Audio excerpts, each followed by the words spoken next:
She had exactly 3 rules when she started working at Club Euphoria. Never fall in love, never get pregnant, and never, ever sleep with the clients who owned half of Seoul's underground.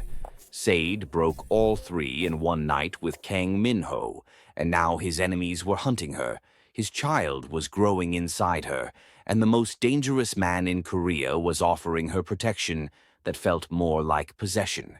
Welcome to K-fairytales stories, besties. Please like, share, and subscribe. 3 months earlier, Sade had been a different person.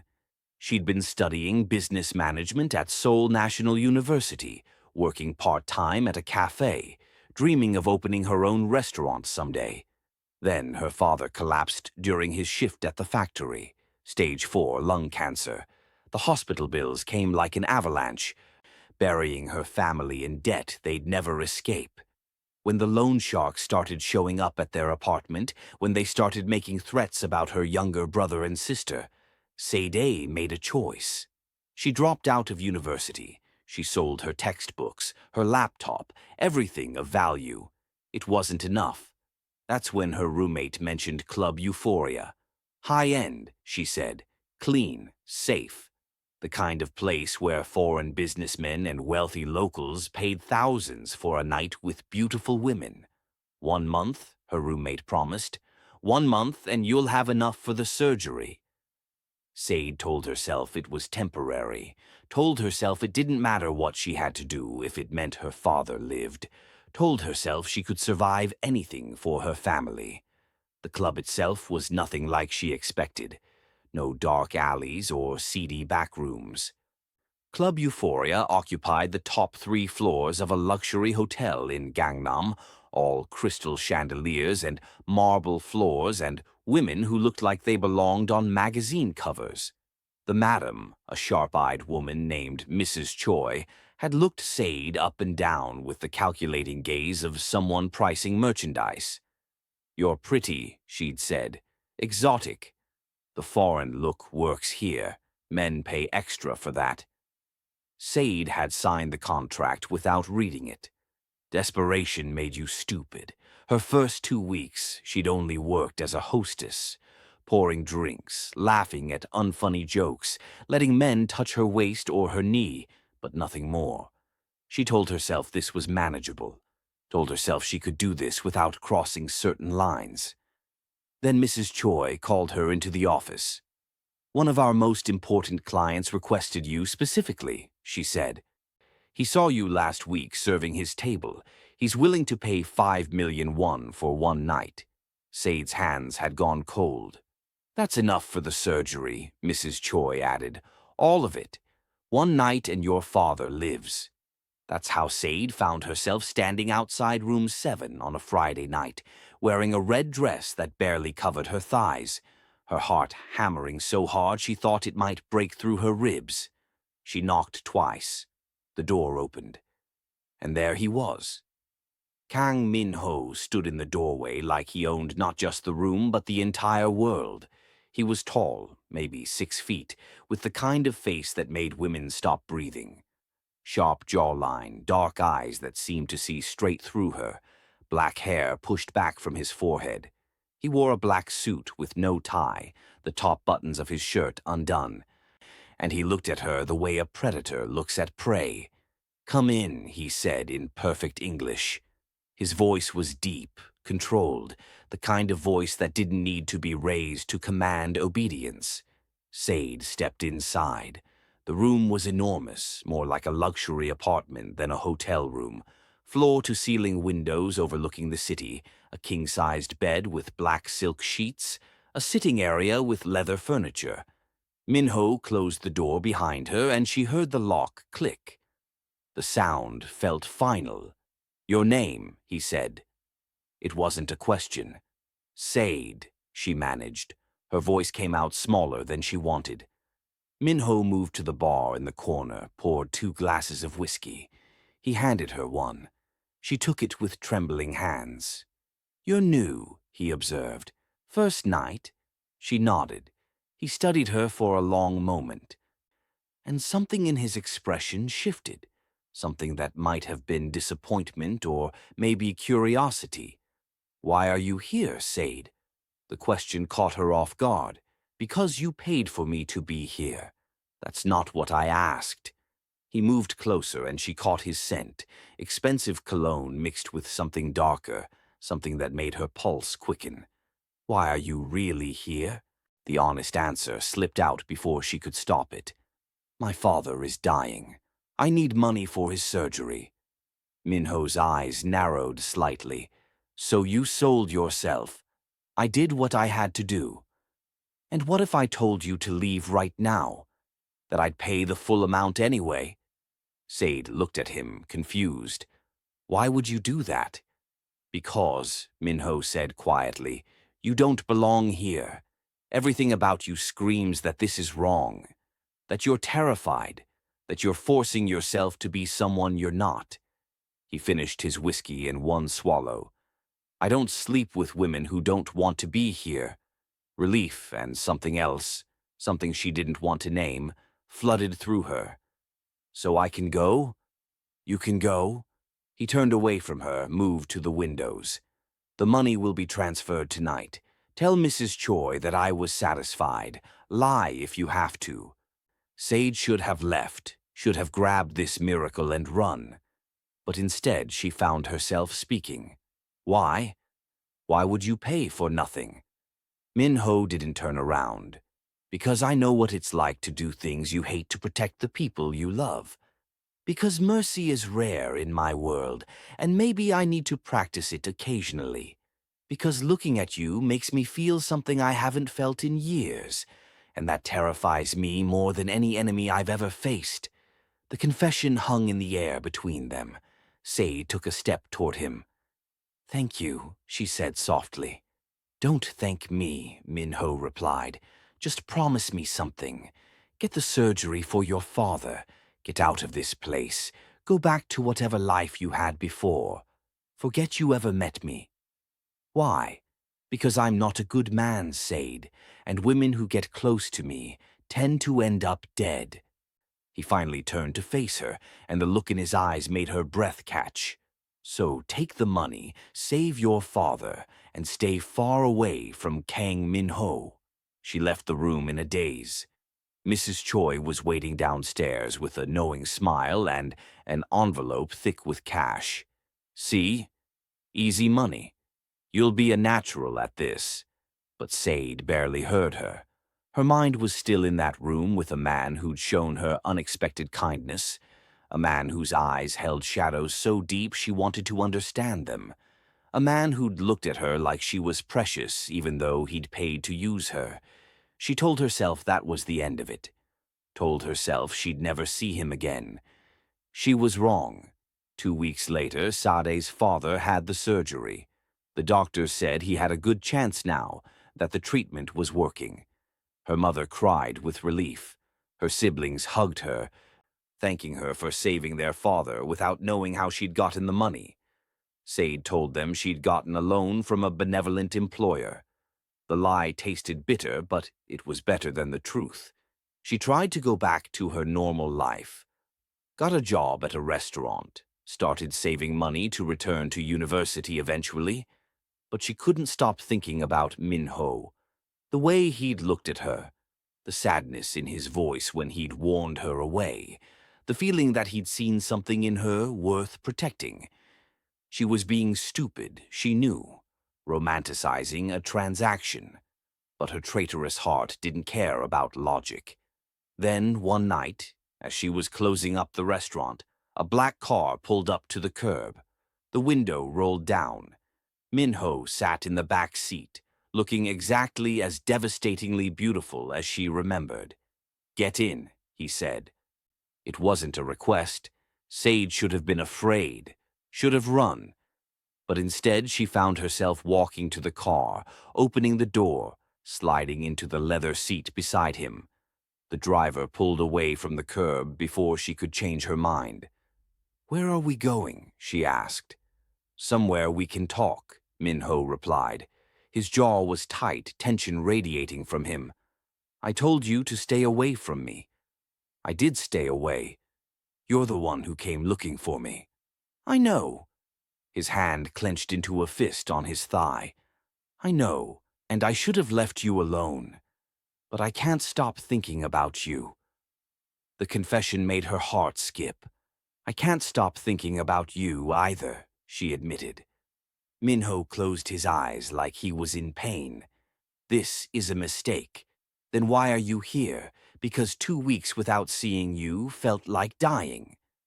Because I've built an empire on discipline and control, and one night with you destroyed all of it. Because I'm selfish enough to want something good, even though I know I'll ruin it. He opened his eyes, looked at her with an intensity that made her feel naked. Because I want you, Sadie, and I'm not a man who denies himself what he wants. The car stopped outside a luxury high-rise in Gangnam.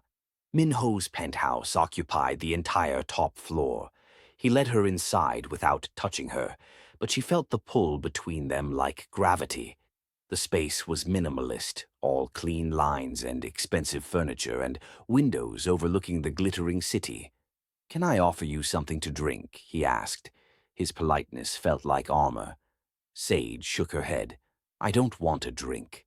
"What do you want?" "You," she said simply. "Even though you're dangerous.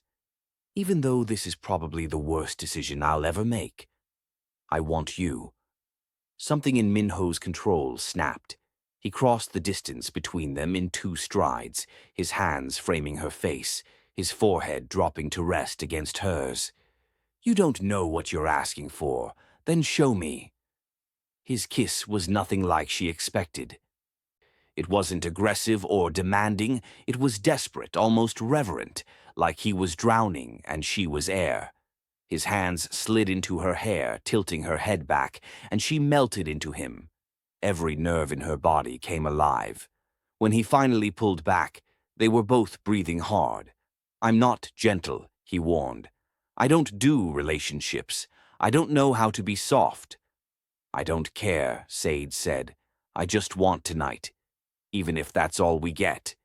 Minho searched her eyes for something, maybe permission or maybe absolution. Then he kissed her again, deeper this time, his hands sliding down her body with purpose. The world narrowed to just them, just this moment, just the way he made her feel like she was the only thing that mattered. He lifted her easily, carried her to his bedroom, laid her down on sheets that smelled like him. And then he showed her exactly what it felt like to be worshipped by a man who thought he was incapable of worship. The night blurred into sensation, his mouth on her skin, his hands learning every curve, the way he whispered her name like a prayer.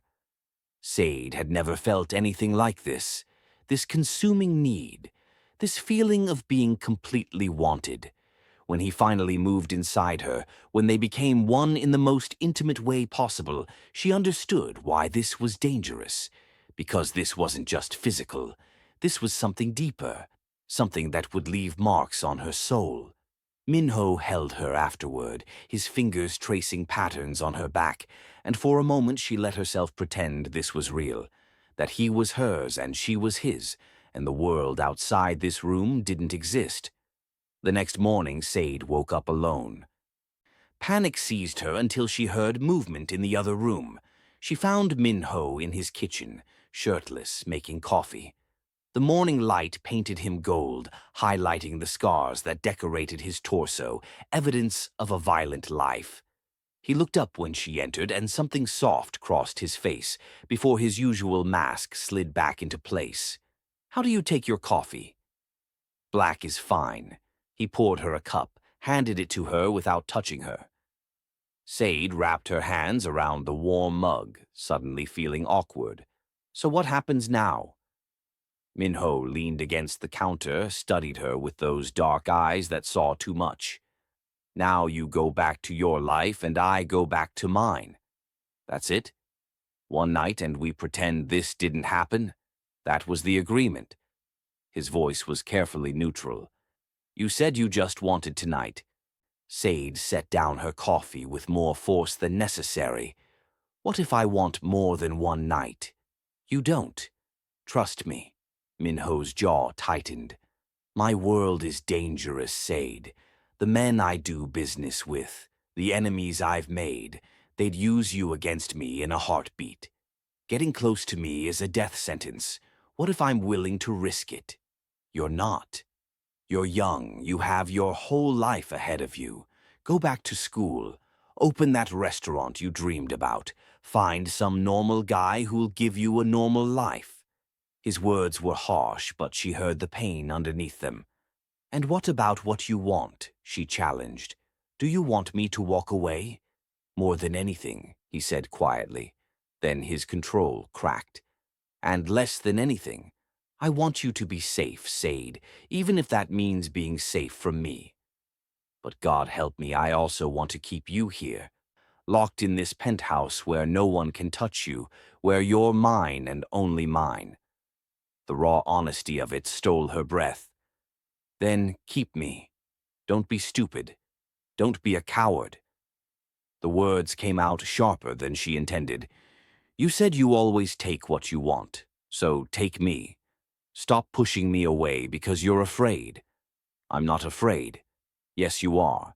You're terrified that caring about me makes you vulnerable, that letting me in gives your enemies ammunition. But maybe, she stepped closer to him, maybe I'm worth the risk. Maybe we both are. Minho stared at her like she was something impossible, something miraculous. Then he pulled her against him, kissed her hard and deep and possessive.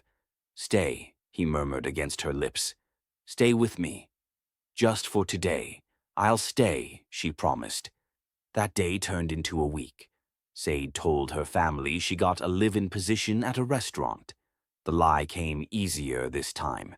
She moved into Minho's penthouse, and they existed in a bubble where the outside world didn't intrude. He was different when they were alone. Still intense, still commanding, but there was a gentleness to him that she suspected few people ever saw. He cooked for her, taught her Korean curse words, fell asleep with his head in her lap while she played with his hair. And at night he showed her pleasures she'd never imagined, mapped her body like territory he was claiming, whispered possessive promises in Korean that she didn't understand but felt in her bones. But the bubble couldn't last forever. Minho had a business empire to run, and that business was built on violence and blood. He tried to keep that part of his life separate from her, but Sade wasn't stupid.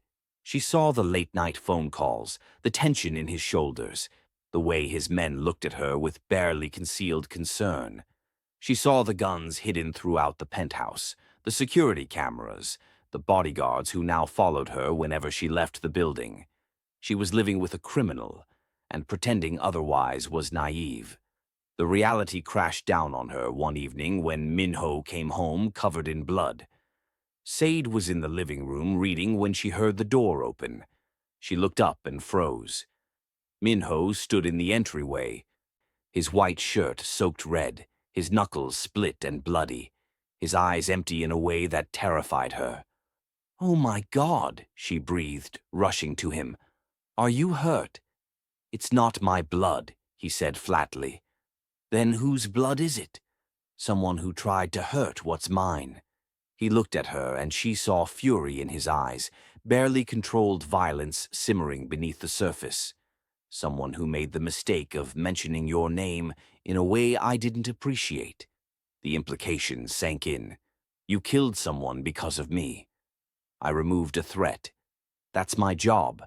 His voice was cold, detached, nothing like the man who'd held her so gently the night before.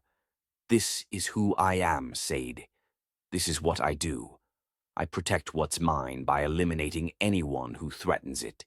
If that disgusts you, if you can't handle it, then leave now before this goes any further." Sade should have been horrified, should have run from this man who just admitted to murder. But instead she found herself stepping closer, reaching for his blood-stained hands. "I'm not leaving." "Why not?" "Because I know you did it to protect me. Because I see the monster you have to be to survive your world, but I also see the man underneath. Because I love you, Minho, even though I'm probably insane for it."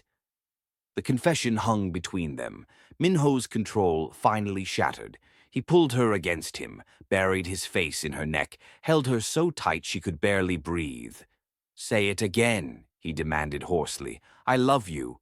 I love you, and I'm not leaving, and you can't scare me away." Minho kissed her then, desperate and claiming, lifting her easily, carrying her to the bedroom. He made love to her, still wearing his blood-soaked clothes, marked her skin with possessive kisses, whispered Korean words she was starting to understand. "Mine," he said over and over. "You're mine, Sade. Only mine. Always mine." And she surrendered to it, to him, to this dangerous love that should have terrified her, but instead made her feel more alive than she'd ever been. After, as they lay tangled together, Minho spoke into the darkness. "I'll marry you." Sade's heart stopped. "What? Marry me? Make this official. Let everyone know that you're under my protection, that touching you means war." His hand splayed possessively across her stomach. "I want the world to know you're mine. That's not a proposal. That's a declaration. That's all I know how to give you. I'm not a man who gets down on one knee and makes romantic speeches. I'm a man who takes what he wants and destroys anyone who tries to take it from him. So I'm telling you, Sade, you're going to be my wife." The presumption of it should have made her angry. Instead, she found herself laughing. "You're insane, completely and totally insane." "Is that a yes?" She rolled to face him, traced the sharp line of his jaw. "Ask me properly, and maybe I'll consider it." Minho's eyes softened just slightly. "Sade, will you marry me? Will you let me spend the rest of my life protecting you, providing for you, worshipping you? Will you give me the right to call you mine in front of God and everyone else? Will you trust me with your heart, even though I'm the most dangerous man you'll ever meet?" "Yes," she whispered. "Yes, I'll marry you." Minho kissed her then, deep and slow and full of promises neither of them knew if he could keep. But in that moment, wrapped in his arms, feeling safer than she'd ever felt, despite knowing exactly what kind of man he was, Sade chose to believe in impossible things, chose to believe that love could exist even in darkness, chose to believe that she and Minho could build something beautiful from blood and violence and desperate need.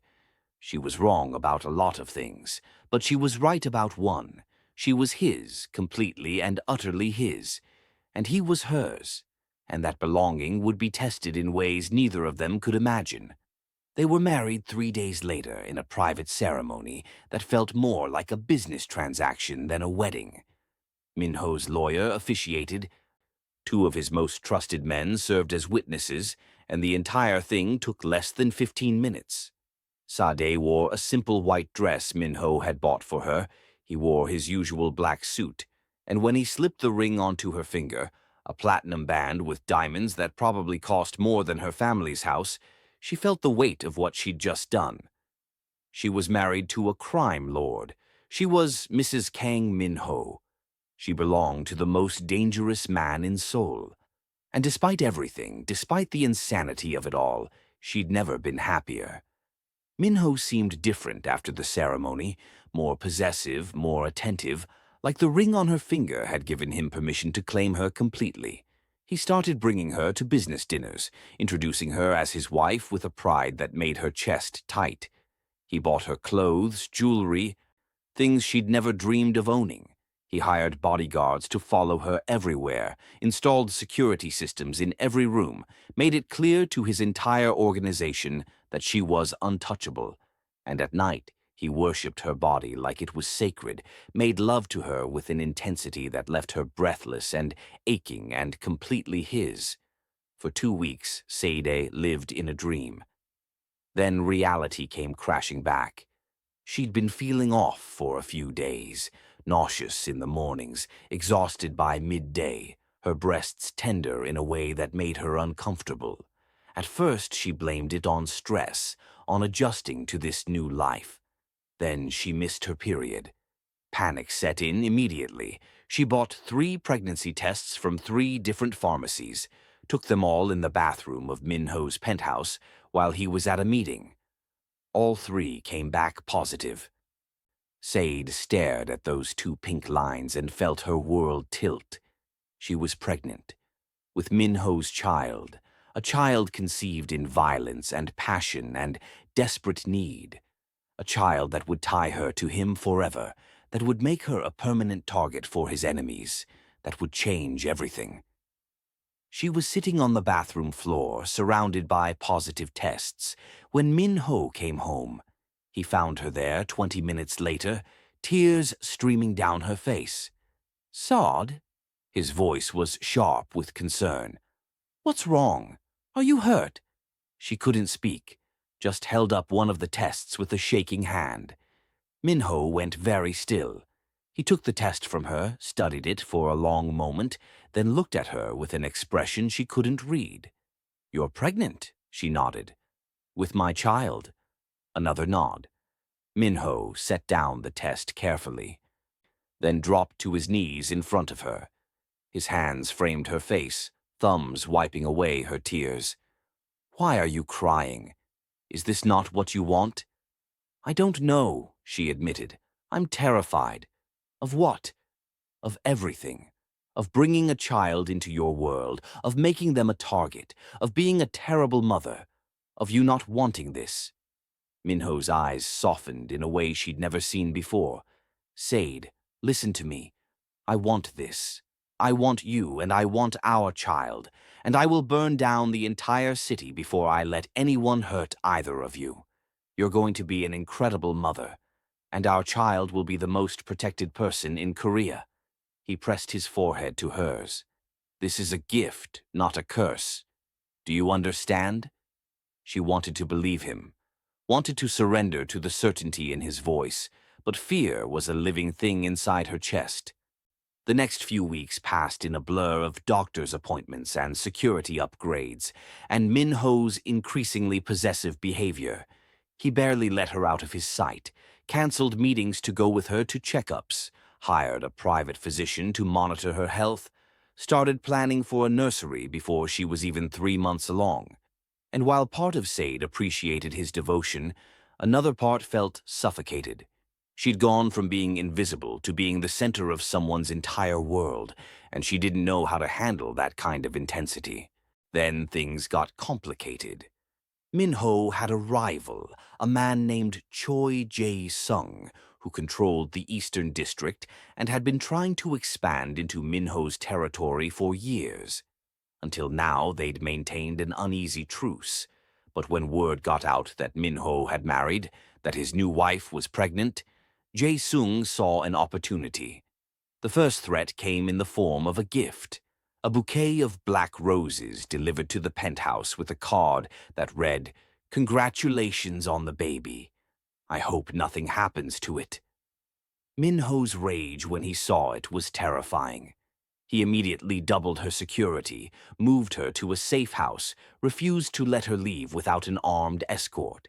Sade felt like a prisoner again, trapped in luxury but trapped nonetheless. The second threat was more direct. One of Minho's men was killed, his body left in a parking garage with a message carved into his chest. "The wife, the baby, they're mine." Minho came home that night looking like death itself. His eyes were empty, his jaw tight, violence radiating from him like heat. "We're ending this," he said. "Tonight." "What are you going to do?" Sade asked, though she already knew. "What I should have done years ago." He checked his gun, slid it into his shoulder holster. "Jae-sung has been a problem for too long. He thinks he can threaten you, threaten our child, and live. He's wrong. Minho, please." She grabbed his arm. "Don't do this. Don't go to war because of me. This isn't because of you." His voice was cold. "This is because he crossed a line. Because he threatened what's mine. Because I'm sending a message to everyone in this city that my family is untouchable." He cupped her face, kissed her hard. "Stay here. Don't leave this apartment. I'll be back before morning." Then he was gone, leaving Sade alone with her fear and the baby growing inside her. She didn't sleep, couldn't sleep, paced the apartment for hours, jumping at every sound, imagining the worst. Minho dead, Minho arrested, Minho becoming the monster she'd been trying to pretend he wasn't. When he finally came home at 4 in the morning, he was covered in blood again. But this time there was something different in his eyes.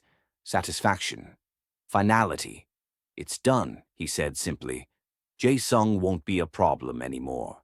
You killed him. I eliminated a threat to my family. There's a difference." Minho stripped off his bloody clothes, headed for the shower. "Are you coming?" Sade should have been horrified, should have demanded answers. Should have confronted him about the violence, the murder, the casual way he talked about ending lives. But instead, she found herself following him into the shower, washing the blood from his skin, letting him hold her under the hot water. "I did this for you," he murmured against her hair. "For our child, so you'd be safe." "I know," she whispered, "and I hate that I understand, that I'm not running. That part of me is grateful. That's because you love me." His hands slid over her wet skin. "Because you know I'd do anything to protect you. Because you're mine, Sade, and mine means I fight for you. I kill for you. I burn the world down for you if that's what it takes." She turned in his arms, looked up at him. "I'm scared of how much I love you. I'm scared of what I've become, what you've turned me into. I haven't turned you into anything." He kissed her softly. "I've just shown you what you're capable of when you love someone enough to accept their darkness. And you love me, don't you? Even with the blood on my hands, even knowing what I've done. You love me anyway." "Yes," she admitted. "God help me, yes." "Then that's all that matters." Minho lifted her easily, carried her to bed despite her protests that she was too heavy now. They made love slowly, tenderly, and afterward he held her and their unborn child and promised things he had no right to promise. That they'd be happy, that they'd be safe, that love was enough. For 3 months they were. Sade's pregnancy progressed normally. The baby, a girl, grew strong and healthy. Minho transformed one of the spare rooms into a nursery, all soft pinks and whites and stuffed animals. He read parenting books, went to every appointment, talked to Sade's stomach like the baby could already hear him. And slowly, Sade started to believe that maybe they could have this. Maybe they could build a family in the middle of chaos. Maybe love was enough. Then everything fell apart. It started with a phone call. One of Minho's men, someone he'd trusted for years, had been feeding information to a rival organization. They knew about Sade. They knew about the baby, and they were planning something. Minho went into crisis mode immediately, moved them to a different safe house, changed all their security protocols, started sleeping with a gun under his pillow. The tension was suffocating. Sade could feel it in the way he touched her, like he was afraid she'd disappear. In the way he watched her constantly, like enemies might materialize from shadows. In the way he held her at night, possessive and desperate and scared, in a way he'd never admit. "I won't let anything happen to you," he promised over and over. "I'll die before I let them touch you." "That's what I'm afraid of," Sade admitted one night. "That you'll get yourself killed trying to protect me. That our daughter will grow up without a father because you were too busy being a hero. I'm not a hero." Minho's voice was rough. "I'm a monster trying to protect the only good things in his life." "There's a difference." "Then stop being a monster." She grabbed his face, forced him to look at her. "Stop going to war. Stop killing people. Walk away from this life before it destroys us." "I can't." "Why not?" "Because this is who I am. Because without this empire, without this power, I can't protect you. Because men like me don't get to walk away, Sade. We die in this life, or we die trying to leave it. His eyes were anguished. I'm sorry. I'm so sorry I brought you into this.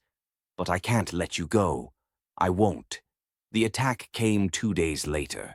Sade was in the safe house with 2 bodyguards when she heard the gunshots. Loud, rapid, close. The guards immediately moved to protect her, pushing her into the panic room Minho had installed. Stay here, one of them ordered. Don't come out until Mr. Kang arrives. But Sade heard the screams, heard the sound of bodies hitting the floor, heard footsteps getting closer. The panic room door was reinforced steel, supposedly impenetrable, but she knew if they really wanted to get to her, they would. She pressed her hands to her stomach, to the baby moving inside her, and prayed to a god she wasn't sure existed anymore. Please, please let us survive this. Please let Minho get here in time. The footsteps stopped outside the door. Then a voice, cold and amused. Mrs. Kang, we know you're in there. You can come out peacefully, or we can blow the door and drag you out. Either way, you're coming with us. Terror flooded through her. Over my dead body, she called back, trying to sound braver than she felt. That can be arranged. We were told to bring you alive if possible. But if necessary, we'll settle for just the baby. You see, your husband made some powerful enemies, and they want to send him a message. What better message than his wife and child's bodies delivered to his doorstep? Sade heard the sound of explosives being placed on the door. She had maybe 2 minutes before they breached. Her phone buzzed. Minho. I'm 5 minutes away, his text read. Hold on. I'm coming. But 5 minutes might as well be forever. The explosion rocked the room. Smoke filled the air. Hands grabbed her, pulling her out of the panic room. Sade fought, kicked, screamed, but there were too many of them.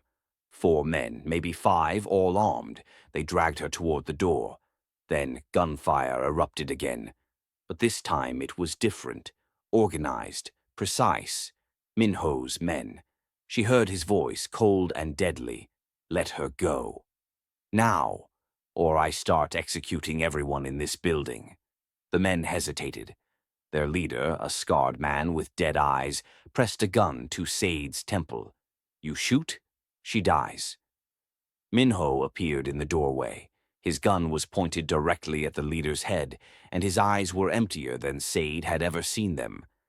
You hurt her, he said quietly, and I'll make sure you spend days dying. I'll cut pieces off you slowly. I'll make you beg for death and deny it until you've screamed yourself raw. I'll destroy everyone you've ever loved while you watch. So here's what's going to happen. You're going to put the gun down. You're going to step away from my wife. And maybe I'll let you live long enough to regret ever touching what's mine. The leader hesitated.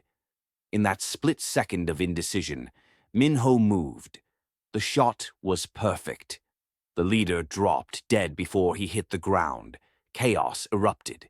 Minho's men swarmed the room, taking down the remaining attackers with brutal efficiency.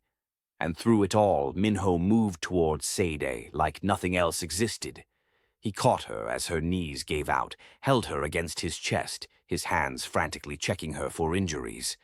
Are you hurt? Did they touch you? Is the baby okay? I'm fine, she managed.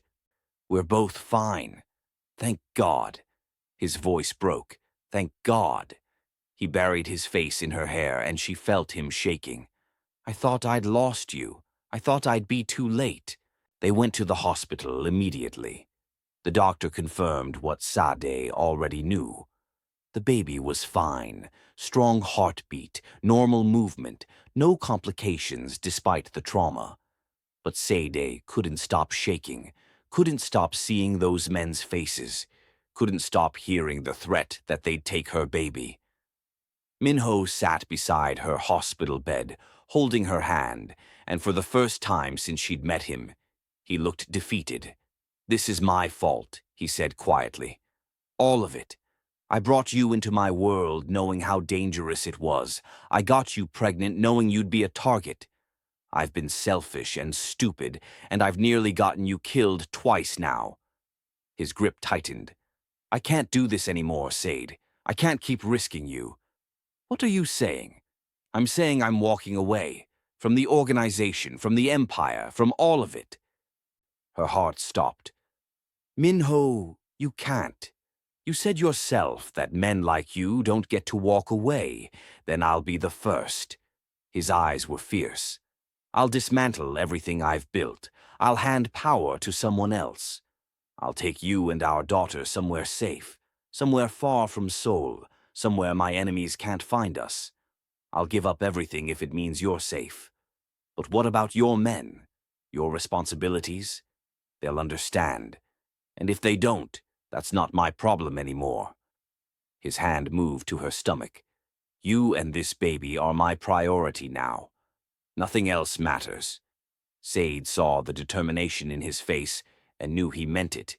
This man who'd built an empire on blood and fear was willing to walk away from it all for her, for their family. The magnitude of that sacrifice made her chest tight. I love you, she whispered. I love you so much it terrifies me. I love you more. Minho leaned forward, pressed his forehead to hers. You and our daughter are my entire world. I'll spend the rest of my life proving that. The transition took 2 months.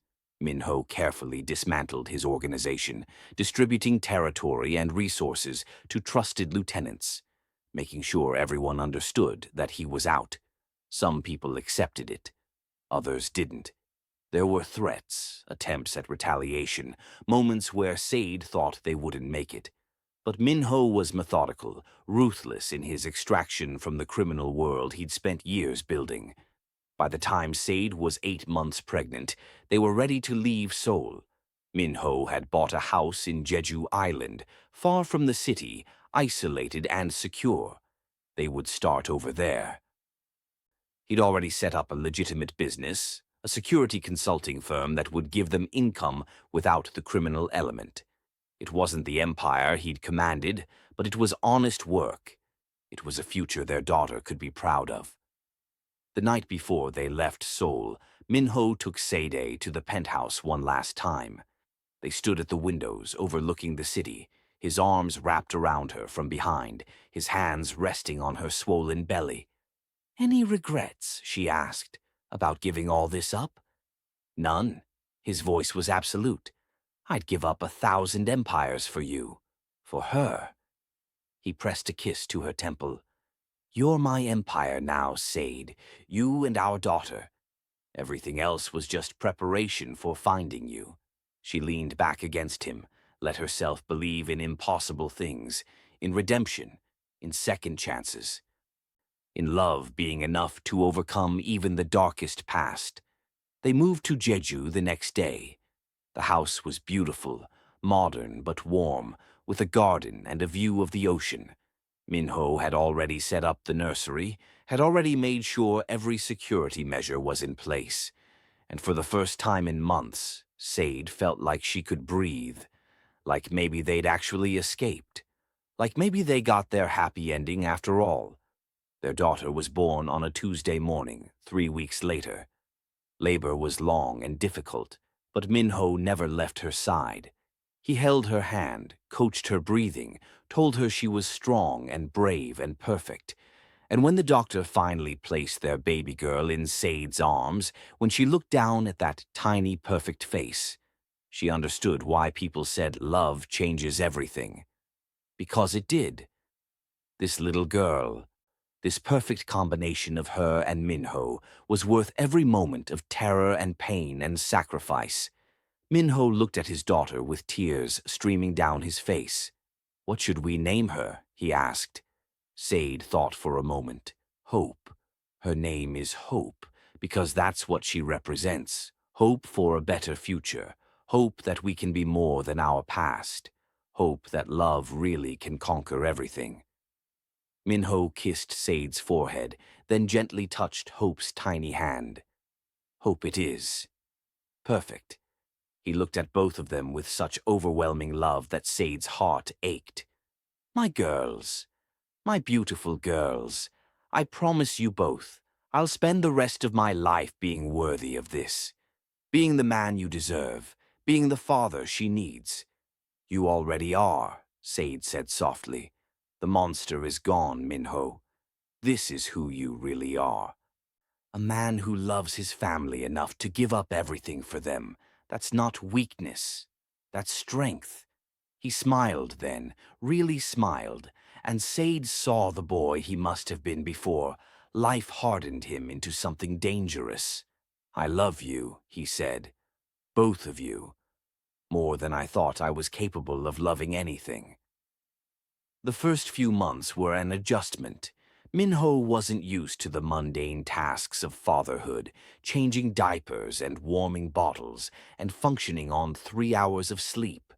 But he approached it with the same intensity he'd brought to everything else in his life.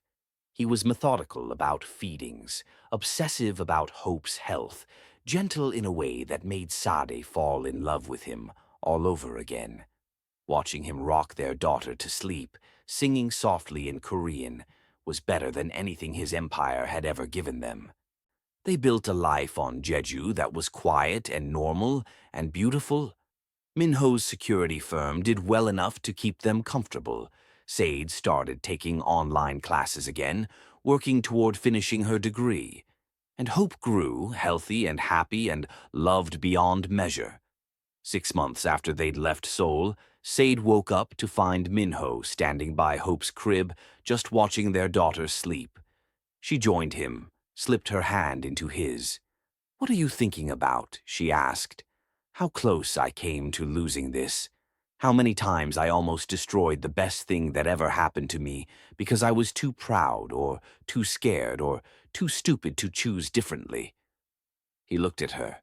"I don't deserve this, Sade. This peace, this family, this happiness." "Maybe not," she agreed. "But you're getting it anyway. Because sometimes love isn't about deserving. It's about choosing. And I choose you, every day, in every version of this life. I choose you."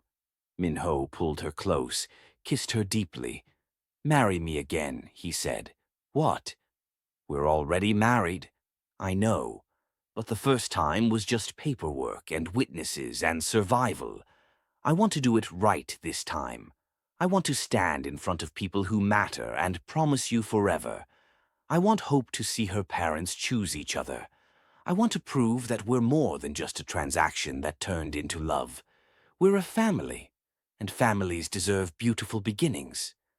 Sade laughed through sudden tears. "You're ridiculous. Is that a yes?" "Yes. Yes, it's a yes. I'll marry you again. I'll marry you 100 times if that's what you want." They renewed their vows on the beach 6 months later, with Hope in Sade's arms, and the ocean as their witness. Minho wore white for the first time in his life, and Sade wore a dress the color of sunset. His vows were simple but devastating. "I was a monster until you," he said. "I was darkness until you brought light. I was lost until you gave me a reason to be found. You saved me, Sade. You and Hope saved me. And I'll spend the rest of my life being grateful for that. For you. For this. For us." Sade's vows were just as raw. "You scared me at first," she admitted. "Your power, your violence, your intensity.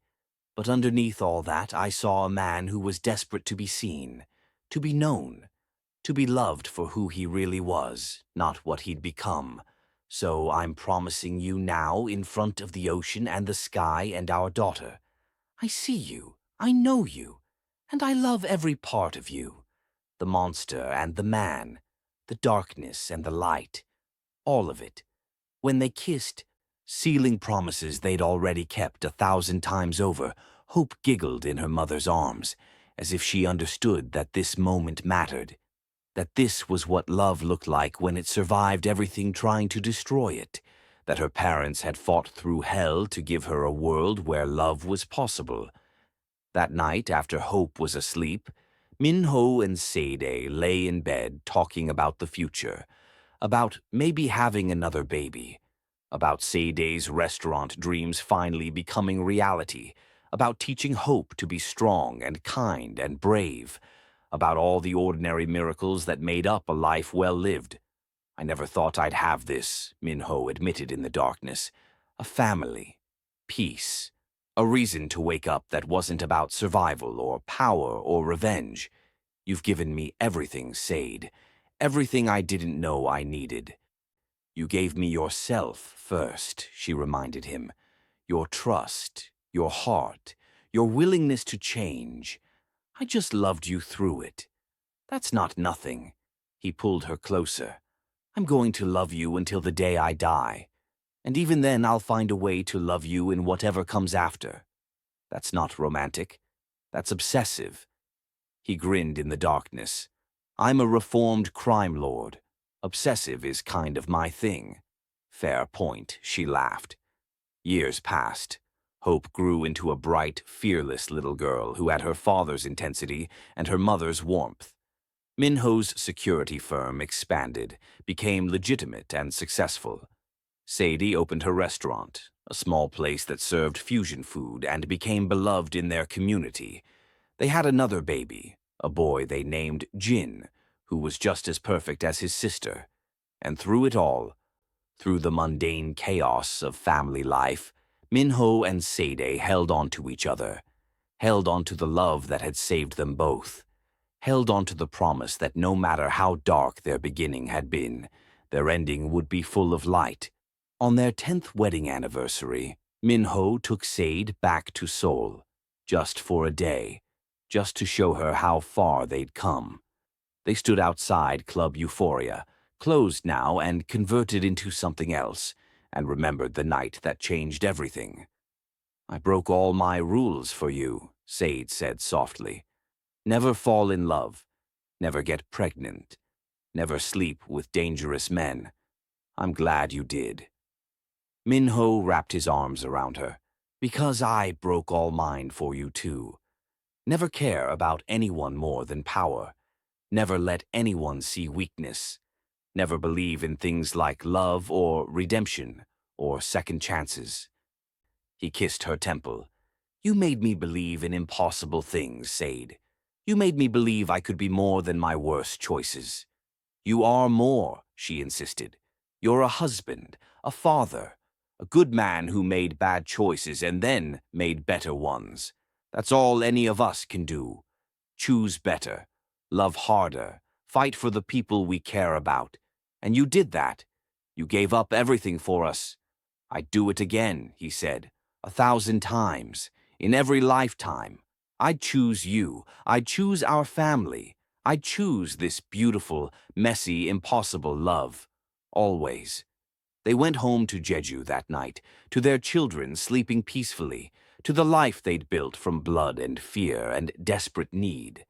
And as Minho held his family close, as he watched his wife and children sleep, he understood something profound. Redemption wasn't about erasing the past. It was about building a future worth living for, and he'd built something beautiful, something that mattered, something that proved love really could conquer everything, even the darkest beginning.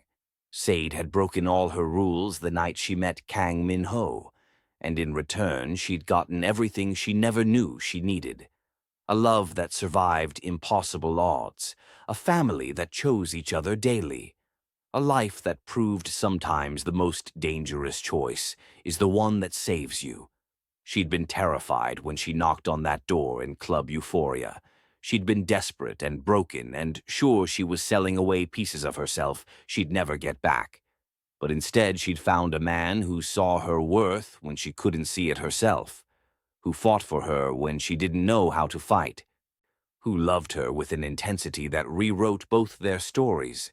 And their daughter Hope, sleeping peacefully in the next room, was living proof that even the darkest nights eventually give way to dawn. That love born in shadows can still grow in light. That redemption is always possible for those brave enough to reach for it. This was their story. Monster and savior, transaction and transformation. 3 broken rules that led to one perfect family. And as Minho pressed a kiss to Sadie's forehead, as he held his entire world in his arms, he knew with absolute certainty that he'd make the same choices again. Break the same rules, fight the same wars. Because some loves are worth everything, some people are worth becoming better for. And Sade, his beautiful brave wife who'd seen the monster and loved the man underneath, was worth every sacrifice.